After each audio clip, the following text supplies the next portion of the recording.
6 నెలలైంది తెలుగుదేశం పార్టీ ప్రభుత్వం అధికారంలోకి వచ్చి.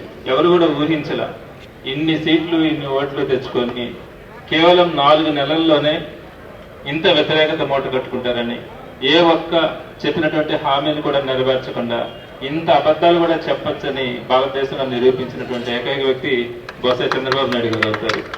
ఎన్ని అబద్ధాలు, ఎన్ని మోసాలు. ఇందాక ఎవరో రైతు అంటా ఉన్నారు. నేను చిన్నప్పటి నుంచి ఒక సామెత ఉండేది, చెట్టు ముందా విత్తనం ముందా అని.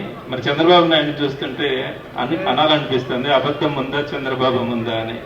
వాస్తవమే అనిపిస్తుంది. 35 సంవత్సరాల నుంచి నేను రాజకీయాలు చేస్తున్నానని. ఏదన్నా ఒకసారి ఒక అబద్ధం చెప్తే ఎవరైనా సిగ్గుపడతారు, అని అబద్ధం చెప్పాను అని. కానీ చెప్పిన అబద్ధం చెప్పకుండా మరలా చెప్తూ ఎలాంటి మొహమాట పడకుండా చెప్తా ఉండడం అన్నది చంద్రబాబు నాయుడు గారికి మాత్రమే చెల్లింది. అయితే ఇక్కడ ఒక విషయం అందరూ కూడా గమనించుంటారు. తల్లికి వందనం కింద డబ్బులు ఇస్తాను, సాయం చేస్తానని చెప్పి తల్లికి మోసం చేయడం.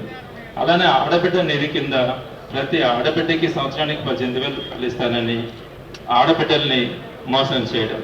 రైతుకి 20,000 ఇస్తానని చెప్పి రైతును మోసం చేయడం. ఫీజు రీయింబర్స్మెంట్ పాత బకాయిలను ఇవ్వలేను అని చెప్పి విద్యార్థులను మోసం చేయడం.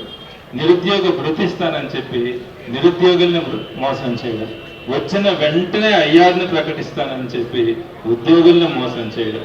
ఇలా ఒక్కరిని కూడా వదిలిపెట్టకుండా ప్రతి ఒక్కరిని కూడా మోసం చేసినటువంటి ప్రభుత్వం మరి ఎప్పుడు మరి ఎక్కడ కూడా చూడబోమనిపిస్తుంది. సో చాలా ఆశ్చర్యం కూడా అనిపిస్తుంది, ఏంటి ఇంత అబద్ధాలు చెప్పాలన్న అధికారం కోసమని. మరి చంద్రబాబు నాయుడు గారు ఇప్పటికైనా కూడా కళ్ళు తెరవాలి.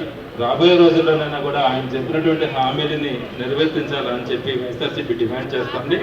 జగన్మోహన్ రెడ్డి గారు కేవలం 11 సీట్లు వచ్చినప్పటికీ కూడా ఆయన కమిట్మెంట్ అయితే ప్రజల కోసమే పోరాడాలి, పేదల కోసం మనం ఉండాలన్న ఆలోచనతో ఆయన అనుక్షణం పోరాడుతూ ఉన్నారు.